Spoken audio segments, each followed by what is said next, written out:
আসসালামু আলাইকুম। জি ওয়ালাইকুম আসসালাম। আসসালামু আলাইকুম। কেমন আছেন? এই তো ভাই ভালো আছি। আপনি কেমন আছেন? জি ভালো। আপনার নাম কি? আমার নাম জান্নাত। খুব সুন্দর নাম। তো জান্নাত আপু, কি করেন আপনি? এই তো আমি টেলারের কাজ করি, কাপড় সেলাই। আচ্ছা। তো কি কেন আসলেন ইউটিউবে বলেন? এখন আইসি ধরো অনেক কষ্ট হচ্ছে যায়, কারণ ফ্যামিলিতে কেউ নেই, মা বাবা নাই, ভাই বোন নাই। তো দাদি আছে, দাদির কাছে থাকি।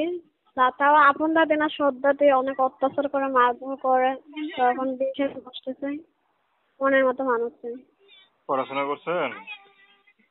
না পড়াশোনা করি নাই, গরিব মানুষ সবাই কে পড়াশোনা। গরিব মানুষ হবে কি? গরিবরা কি পড়াশোনা করে বড় হয় না? তার ফ্যামিলিতে কেউ না থাকে, সে কি আবার পড়াশোনা করতে পারে?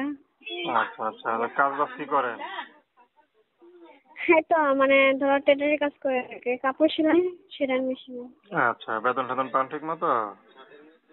না ততটা বেতন পাই না, মানে ধরো প্রতিদিন তার ইনকাম হয় না, যতটুকু পাই ততটুকু দিয়ে ঘর সংসারে চালাই। আচ্ছা আচ্ছা। তো বিয়ে শাদী করার ইচ্ছা আছে এখন?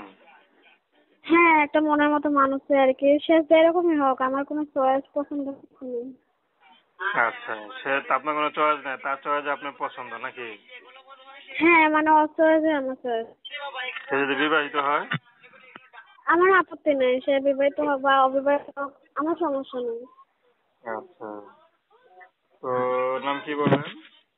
জান্নাত। দর্শক, আপনারা জান্নাত আপুর কথা শুনলেন। তো প্রেম ভালোবাসা, সাহায্য সহযোগিতা, বিয়ে শাদী করা একান্ত আপনাদের ব্যক্তিগত ব্যাপার। তো আসুন আমরা ৫ ওয়াক্ত নামাজ পড়ি, সর্বদা দেশের সেবা করি।